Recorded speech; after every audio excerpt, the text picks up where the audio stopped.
Hi, I'm Lauren, and I've got a story for you. I'm 35, and until recently, I worked as a cosmetologist at a fancy clinic downtown. It wasn't a bad job, decent pay, nice clients, and I got to help people feel good about themselves. But I always had a bigger dream of running my own business.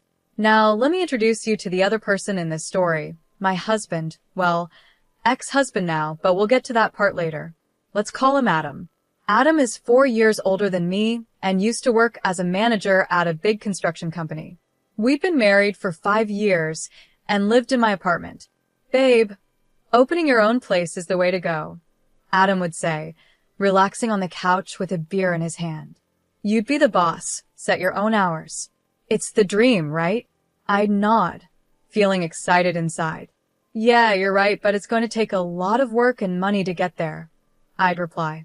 Adam would just wave it off like it was nothing. Don't worry about that. We'll figure it out. I'll support us while you get it started. You just focus on being a great business owner. So, I started saving. Every extra penny I had went straight into my business fund. No more fancy dinners, no new clothes, nothing. I was on a mission. Geez, Lauren, you don't have to be so strict, Adam would say when I refused to order takeout for the 4th time in a week. Every dollar counts, Adam, I'd tell him, heating up leftovers. We agreed on this, remember? He'd grumble, but eventually nod. Yeah, you're right. It'll be worth it in the end. I should probably mention that Adam had been married before. He told me he left his apartment to his ex-wife after their divorce. They had been together for 6 years, and that's about all I knew. Anytime I tried to ask more, he'd get quiet. Months went by, and I finally felt ready to go for it. I quit my job at the clinic, got my license, found the perfect little space, and started renovating. Every day was filled with decisions: what equipment to buy, how to decorate. Finally, after what seemed like forever, I was ready to open. I worked nonstop 14 days, 2 weeks, from early morning until late at night. I barely saw Adam during those first few weeks. When I got home, he was already asleep. When I left in the morning, he was still snoring. Then one day, while I was in the middle of giving a facial, my phone started buzzing like crazy. At first, I ignored it. I'm a professional after all. But the phone wouldn't stop buzzing, and I started to worry. What if something had happened to Adam? As soon as my client left, I checked my phone. There were 10 missed calls from my mother-in-law, Amy. My stomach dropped. Amy never called unless it was something serious. I called her back, my heart racing. Amy, is everything okay? Lauren, thank goodness, she said, her voice shaky. I've been trying to reach Adam all day. There's some kind of scandal at his work and I can't get through to him. I'm really worried. It felt like a bucket of cold water had been thrown over me. Scandal? What scandal? I didn't know anything about it. Adam hadn't said a word. I don't know anything about a scandal, Amy, I said. There was a long pause on the other end of the line. Oh, she finally replied. I see. Well, if you hear from him, please ask him to call me. That night, I stayed up waiting for Adam. He finally came home around midnight, smelling like beer. Where have you been? I asked, trying to stay calm. Your mom's been trying to reach you all day. She said something about a scandal at work. Adam froze for a moment, then sighed heavily. He sank onto the couch without looking at me. I guess I should have told you sooner, he muttered. I quit my job about a month ago. It felt like I'd been punched in the gut. A month? You've been unemployed for a month and you didn't tell me? What happened? I got into a fight with my boss, Adam said, bitterness in his voice. He was being a jerk and I just couldn't take it anymore. My pride wouldn't let me stay.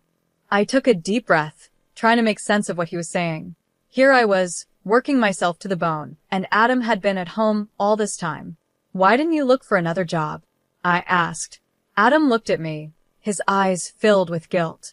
I think I'm burned out, Lauren. I need a break. Maybe I should see a psychologist or something. I just can't jump into another job right now. Part of me wanted to scream at him. We had a plan.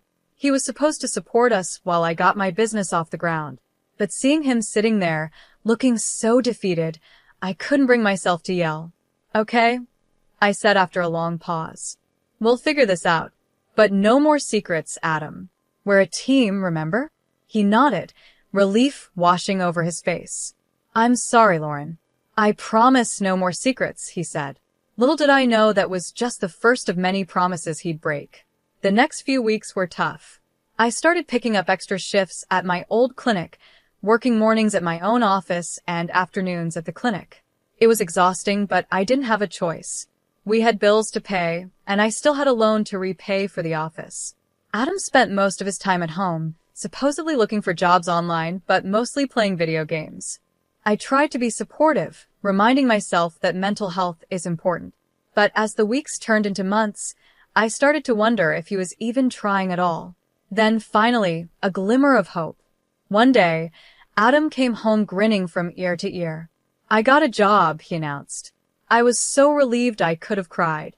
That night, we celebrated with a bottle of wine, toasting to new beginnings. For a moment, it felt like everything was going to be okay. But Adam's new job only lasted a month.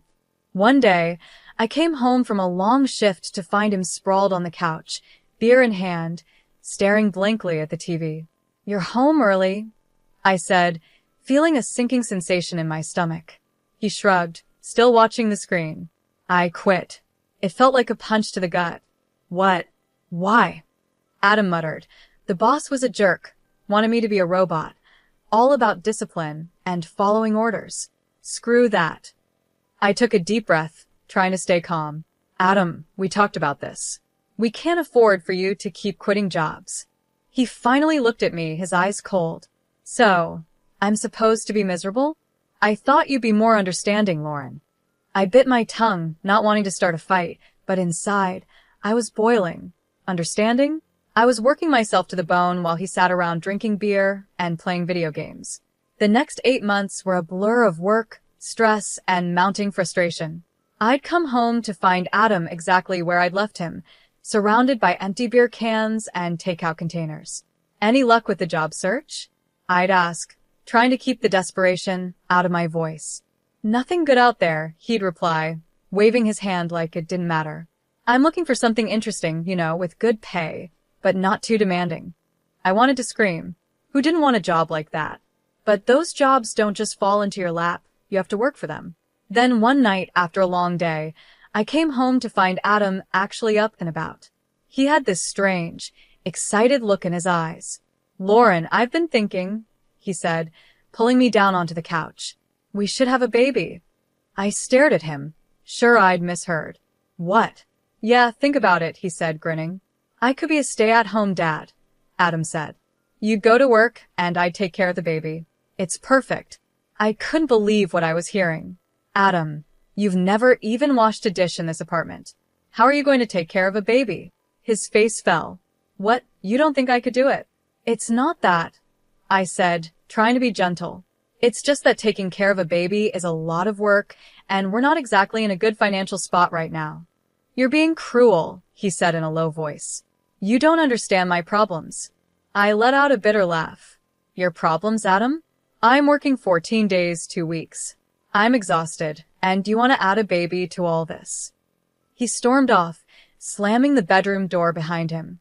I sat on the couch with my head in my hands, wondering how we had gotten to this point. It all started with the video games. At first, I didn't think much of it. Everyone needs a hobby, right? But then I noticed our joint bank account was losing money fast. Adam, I said one evening, trying to stay calm. Did you buy another game? And did you upgrade your computer? He didn't even look away from the screen.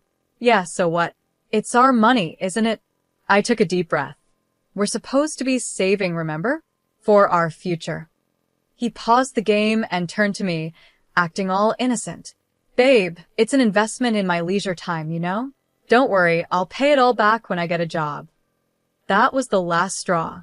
The next day, I closed our joint account and stopped giving Adam any more money. If he wanted to act like a child, fine, but I wasn't going to be his personal ATM anymore. I thought that would solve things. Boy, was I wrong. The fight started almost right away. Adam would stomp around the apartment, slamming doors and muttering under his breath. You don't respect me, he'd yell. You're trying to control me. I try to stay calm. Adam, I'm just trying to keep us afloat. We can't keep spending money we don't have. He stormed off again, leaving me standing in the kitchen, wondering how we ended up like this. Days went by, and Adam didn't lift a finger around the apartment. Dishes piled up in the sink, laundry overflowed from the hamper, and takeout containers were scattered everywhere. I was working myself to the bone, and he couldn't even be bothered to vacuum. Then came the day that changed everything. I got home early from work, my head pounding with a migraine. As I approached our apartment door, I heard Adam's voice coming through the open window. "Yeah, Mom, I need a new suit for this great new job," he was saying. "Could you lend me some money? I'll pay you back as soon as I get my first paycheck." I froze, my hand on the doorknob. New job? What new job? I burst into the apartment, startling Adam so much he dropped his phone. "What new job, Adam?" I demanded. He stammered, trying to come up with a lie, but I had caught him red-handed. "You are going to take money from your parents for a job that doesn't even exist?" I was shaking with anger. "I was going to tell you," he mumbled. "Tell me what? That you're a liar? That you'd rather take money from your parents than get up and find a real job?" What followed was a huge fight. We yelled, we cried, and said things we couldn't take back. In the end, Adam grabbed a bag and stormed out, saying he was going to stay with his parents for a while. As the door slammed behind him, I sank to the floor, my head in my hands. I had my own business. I was driven. I was successful. Yet here I was, married to a man who seemed determined to drag us both down. The days after Adam left were strange. I kept expecting him to come back, full of apologies and promises to do better. But as one day turned into one, then two, and then a week, there was nothing. No calls, no texts, not even a lousy email. Part of me was relieved. The apartment was peaceful, no more walking on eggshells, no more cleaning up after a grown man who acted like a teenager. But another part of me was worried. What if something had happened to him? Just when I was thinking about calling his parents, my phone rang. Adam's name flashed on the screen. I answered, my heart pounding. "Adam, where are you? Are you okay?" His voice was cheerful. "Hey, babe. Guess where I am? Miami. Can you believe it? Mom always wanted to come here, so we decided to make it a family trip. It's amazing." It felt like a punch to the gut. Miami? While I had been here, worrying about him. "What do you mean, we decided?" I asked, my voice tight. "When did you decide this?" "Oh, it was kind of a last-minute thing," he said, sounding casual. "I told Mom and Dad about my great new job offer, and we thought, why not celebrate?" I gripped the phone so hard my knuckles turned white. "What job offer, Adam? We both know there isn't one." There was a pause. Then Adam's voice came back, quieter this time. "Look, what they don't know won't hurt them, right? We're having a great time. I'll find a job when we get back, I promise." "And how exactly are you paying for all this?" I asked, fearing the answer. "Oh, don't worry about that," he said, his voice brightening again. I borrowed a couple of your credit cards. But don't freak out. I'll bring you back a magnet or something, okay? Have a great weekend." And then he hung up, just like that. I stood there, staring at my phone, feeling like my entire world was falling apart.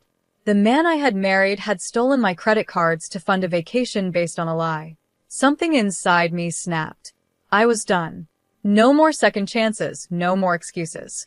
With shaking hands, I opened my banking app and blocked every one of my cards. Then I called a locksmith. "I need my locks changed," I said, my voice steady. "Today. As soon as possible." The locksmith came and went, and I was left alone in an apartment that suddenly felt too big, too empty. But I wasn't finished yet. I grabbed my phone and made one more call to a divorce lawyer. Later that day, as I sat in the lawyer's office, I felt a strange mix of emotions, sadness, anger, fear, but also relief. Signing those divorce papers was the first step in taking back control of my life. That evening, I was settling in for a quiet night at home, the first in what felt like forever, when my phone started buzzing. Adam's name flashed on the screen. I took a deep breath and answered. "Lauren, thank God you picked up." Adam's voice was frantic. "Something's wrong with the cards, they're not working. We can't pay for anything." I could hear the panic in his voice, but I felt surprisingly calm. "That's because I blocked them, Adam." There was stunned silence on the other end then. You what? Why would you do that? Because they're my cards, Adam. I didn't give you permission to use them. But we're stranded here. Mom and Dad are freaking out. You have to unblock them. I could hear the desperation, but I stayed firm. No, I don't have to do anything. You got yourself into this mess. You can get yourself out. That's when he lost it. Are you kidding me? You're putting me in an impossible situation here. You're my wife. You're supposed to help me. Unblock the cards right now, or I swear to God, I'll divorce you. I burst out laughing, a deep, uncontrollable laugh that seemed to come from a part of me that had been locked away for too long. Oh, Adam, I said once I could speak again, you're a little late with that threat. Then I hung up. The next day, I rented a storage unit and packed up all of Adam's things, every shirt, every game console, every little thing that reminded me of him. It all went into boxes and then into storage. I knew Adam would come home soon, probably expecting to walk right back into our apartment like nothing had happened. Well, he was in for a surprise. Sure enough, a few days later, my phone rang. Adam's voice was a mix of confusion and anger. Lauren, what the hell? I can't get into the apartment. Did you change the locks? Yes, I did, I said calmly. Your things are in a storage unit. I'll text you the address and unit number. My things? What are you talking about? Let me in, Lauren. This isn't funny. I took a deep breath. This was it. I'm not joking, Adam. I've filed for divorce. The papers should arrive at your parents' house any day now. There was a long silence. Then, divorce? Lauren, come on. You can't be serious. We can work this out. Let's start over, okay? I'll do better, I promise. It's over, Adam, I said firmly. I've made my decision. Please don't contact me again, except through my lawyer. I hung up and blocked his number. As I sat there in my quiet apartment, I felt a mix of emotion, sadness for what could have been, anger at all the lies and betrayal, but mostly, I felt relief. For the first time in a long time, I felt like I could breathe. A few days after blocking Adam's number, my phone rang with an unfamiliar number. I almost didn't answer, thinking it might be Adam trying to reach me from a different phone. But something made me pick up. Hello, I said cautiously. Lauren, it's Amy, Adam's mother. My stomach tightened. Here it comes. I thought the lecture about ruining their family vacation, about being a terrible wife, about not standing by Adam. Amy, I said, trying to keep my voice calm, I'm sorry about what happened in Miami. She cut me off. No, Lauren, I'm the one who should apologize. I'm so disappointed in Adam. I thought he had changed. What do you mean? I asked, curious. There was a long sigh on the other end of the line. Lauren, there's something you should know. Adam's first marriage, it didn't end because they grew apart, like he told you. His ex-wife left him because of his irresponsibility, his lying, his inability to keep a job, and his stealing. I felt like I had been hit with a wave of cold water. It felt like I'd been punched in the gut. He never told me. I know, Amy said softly. We hoped that living with you, seeing how hard-working and responsible you are, would inspire him to change, to grow up. Her voice trailed off, and I could hear the pain in it. I felt a wave of sympathy for her. She had been fooled just like I had. Amy, I'm so sorry, I said. I had no idea. No, Lauren, I'm sorry, she said, her voice firm. I'm sorry we didn't tell you the full truth from the start. I'm sorry we let you go through this, and I'm more sorry than I can express for what Adam has put you through. Tears welled up in my eyes. Thank you, I whispered. I want you to know, Amy continued, that when we found out the truth, how he had been lying to you for months, how he stole your credit cards, and how he deceived us about having a job, we kicked him out. He's not welcome in our home right now. I was speechless. I had been so worried about being judged by Adam's family, and here they were, standing by me instead.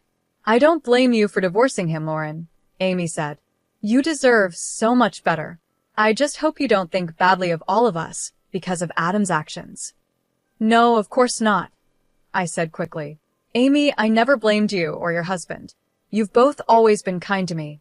We talked for a while longer, with Amy filling me in on some of the details I had missed. By the time we hung up, I felt like a weight had been lifted off my shoulders. I wasn't alone in this.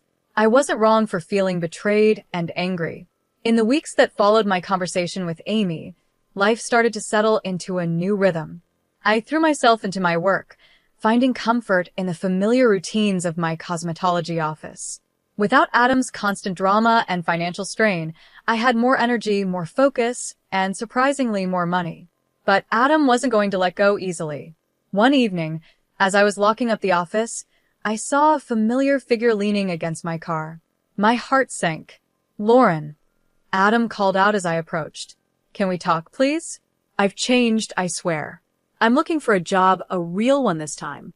I'll pay you back every cent. Just give me another chance." For a split second, I felt a twinge of something nostalgia, maybe pity.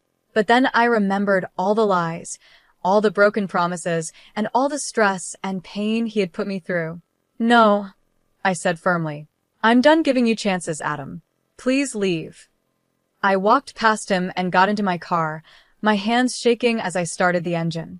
As I drove away, I saw him in my rearview mirror, standing there, looking lost. But I didn't turn back. That was the last time. I saw Adam in person that last time, and he tried calling a few more times from different numbers, but I blocked them all. Eventually, the divorce was finalized without any more drama. And you know what? Life got a lot better. Without the constant stress of Adam being unemployed and spending money, my finances improved a lot. I was able to put all my energy into my cosmetology office, and it paid off. My client list grew, word spread, and soon I was busier than ever. I decided to quit my part-time job at the clinic and focus completely on my own business. It was scary at first, but it turned out to be the best decision I could have made. With the extra time and energy, I focused on marketing and expanding my services. I even hired 2 more cosmetologists to help with the workload. Suddenly, I wasn't just a cosmetologist anymore, I was a boss. The loan I had taken out to start the business was paid off ahead of schedule. The constant worry about money was gone, and for the first time in years, I felt financially secure. But it wasn't just about the money. I started treating myself to little things too: weekend trips, nice dinners, those shoes I'd wanted for months. These were things I had always denied myself before, thinking we needed to save every penny for some future that never came. Now, as I sit in my expanded office, looking at plans for a new treatment room, I can't help but be amazed at how much has changed. I'm not just surviving anymore, I'm thriving. And I did it all on my own. Don't get me wrong, it wasn't always easy. There were nights when I missed having someone to come home to, someone to share my successes with. But those moments became fewer as I built a life I truly loved. Looking back, I realized that ending my marriage to Adam wasn't the end of my story. It was the beginning. It was the moment I chose myself, my dreams, and my future. And you know what? I'd make that choice again in a heartbeat.